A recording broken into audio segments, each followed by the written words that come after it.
So some people recently reported that you said the LMS is dead.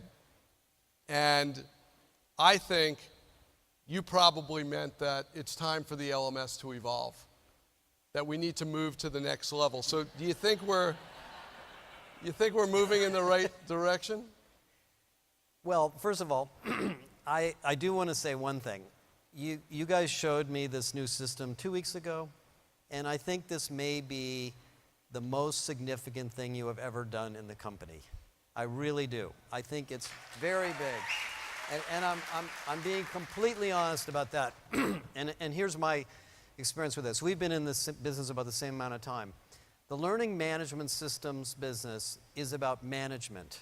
Management of content, management of training, management of certificates, programs, curricula, and so forth. And you built a great business doing that. And we all bought those systems and we used them. And then about 5 or 6 years ago, people realized, you know what?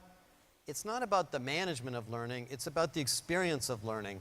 And I want to be able to find a video or share something with another person in my company, or learn something that's appropriate for my new job or the job I want to get. And the learning management system was never designed for that. And so a bunch of little companies were futzing around with video learning platforms, and they basically became a different category of software, which I basically couldn't think of a name for, and I called it the learning experience systems. And you guys have been buying these things because the learning management system wasn't designed to do that. But learning management didn't go away. So what you've effectively done in the last year or two is built the learning experience platform on top of the learning management system, so now you're able to do both. And I really think you are the only vendor that has done that. And so it's going to be very exciting for you guys. So my hat's off to you, Adam, really. Thanks, Josh. Checks in the mail. So how do you think all of this learning experience platform change is going to affect L&D? Because it's got to affect the people that work in training and development. It's freaking out L&D. Okay, let me just say that. So a couple things on that. We are publishing our 5th High Impact Learning Organization research this last month. The net promoter score of L&D is -12. So L&D as a profession has had a really hard time keeping up, and it's not for lack of effort. It's for lack of tools and really lack of standards. And so what we're finding in my conversations with many, many of you and lots of chief learning officers is that L&D has to go through a transformation and do the same thing. Get out of the process of management and think about the process of experience. So that means you're not a teacher, you might be a producer, a curator, an experience designer.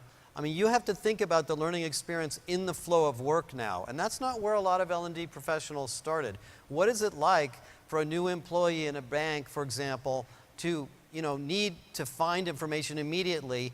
They're 6 months into the job. Where do they look for it? How are they going to find it? Where, what is it going to be? What is going to be available to them? And so you have to think about your jobs as really content experience designers and analysts to understand how people are using the system to make it better and better, and to develop tools and reward systems so people do share content and they do promote what other people need to learn, and they do create a culture of learning.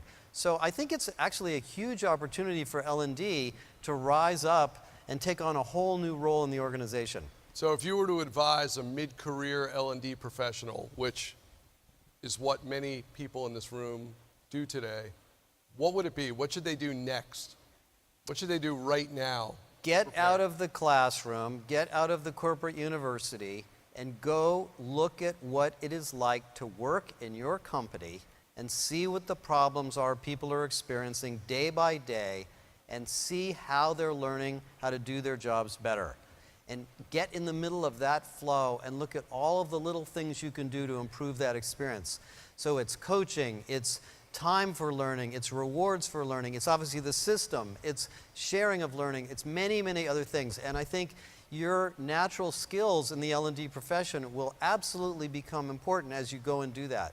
And that's really what's happened, and that's why these learning experience platforms have become so important, because they enable you to do that.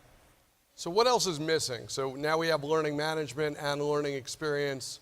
What else do you have to do to, or do we need to do to transform the way employees are learning? Well, the next big thing, and this, this industry never stops moving, is the impact of AI and technology, as you talked about. And what's happened, and there's an article I published that's coming out soon. Jobs have changed, and they kind of changed out from underneath us without us realizing that. And we are now all augmented by technology in our jobs. And so our employees, wherever they are in the sales organization, marketing, customer service, whatever, are finding themselves needing to continuously develop themselves and rethink about what their careers are. And so I think the next sort of shoe to drop in the learning management market is making sure that the content and the culture and the experience that people find at work is not only developmental for where I am today, but getting me to where I know I need to be when I'm not even sure where that is. Because the job that I applied for and went to work, in changed when I got there. And it changed the next day. And that's a different mode of thinking. And I think some of the traditional ideas of competency models and career paths that we've had with us for decades, they're kind of not enough. We need to go to the next generation. So there's lots of new innovation yet to happen. Excellent. Well, thank you, Josh. Thank you. It was great to see you. Great.